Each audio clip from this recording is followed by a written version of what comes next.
Qui est vraiment Ghislaine Maxwell? Une prédatrice sophistiquée, qui a ciblé des jeunes filles vulnérables pour assouvir les plaisirs sexuels de son ex-compagnon Jeffrey Epstein? Ou une femme passée par Oxford, qui sert de bouc émissaire à la justice américaine après le suicide d'Epstein?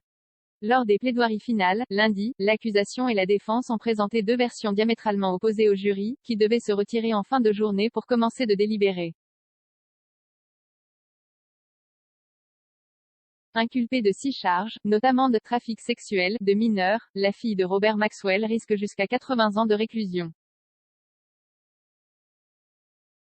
C'est l'accusation qui a tiré en premier. Il est temps qu'elle rende des comptes, a lancé la procureure Alison Moe lors de son réquisitoire, au dernier jour d'un procès de 3 semaines.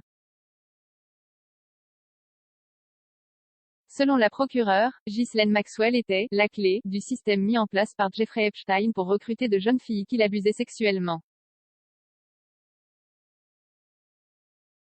Ils menaient ensemble leurs méfaits, a lancé la procureure au jury. À l'abri des regards, ils commettaient des crimes horribles. Des jeunes filles vulnérables pour l'accusation, Ghislaine Maxwell a ciblé des jeunes filles vulnérables, une adolescente dont le père était décédé, une autre à la mère alcoolique. L'une d'elles, connue sous le pseudonyme Jane, a détaillé comment cette figure franco-britannique de la jet-set l'avait recrutée à un camp de vacances et l'avait fait se sentir spéciale. Jane a également raconté comment les rencontres et les actes sexuels avec Jeffrey Epstein étaient devenus une routine, avec la présence parfois de Ghislaine Maxwell. Une autre témoin, Caroline, a déclaré qu'elle était habituellement payée $300 après chaque rencontre sexuelle avec Jeffrey Epstein, et que souvent Ghislaine Maxwell donnait l'argent elle-même. Selon la procureure, Ghislaine Maxwell n'a pas uniquement joué le rôle de rabatteuse. Elle a aussi participé aux abus. Deux accusatrices affirment notamment qu'elle leur a touché les seins lors de massages à caractère sexuel. Le majordome d'Epstein, Juan Alessi, a, lui, témoigné qu'il avait à plusieurs reprises nettoyé un sextoy après des massages, et qu'il rangeait ce dernier dans un panier de la salle de bain de Ghislaine Maxwell.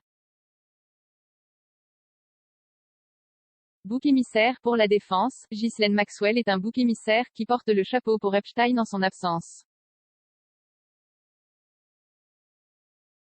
L'une de ses avocates, Laura Menninger, a répété que certains témoignages des 4 accusatrices avaient changé au cours du temps. Une des femmes, notamment, n'avait pas mentionné le nom de la Britannique dans sa première déposition il y a 10 ans. L'avocate a rappelé que les accusatrices avaient touché des millions de dollars du fonds d'indemnisation mis en place pour la justice au civil. Et de conclure, Ghislaine Maxwell est jugée pour avoir eu une relation avec Jeffrey Epstein. C'est peut-être l'une des pires erreurs de sa vie. Mais ce n'est pas un crime. Vous devez l'acquitter. Avec le début des délibérations attendues lundi, Ghislaine Maxwell pourrait désormais connaître son sort avant le 25 décembre, jour de son 60e anniversaire. Si le jury ne parvient pas à un verdict d'ici mercredi soir, ils se sépareront pour le week-end de Noël avant de se réunir à nouveau lundi 27 décembre. 0 commentaire. Un partage partagé sur Messenger, partagé sur Facebook, partagé sur Twitter, partagé sur Flipboard, partagé sur Pinterest, partagé sur LinkedIn, envoyé par mail. Sauvegarder une faute? Imprimé.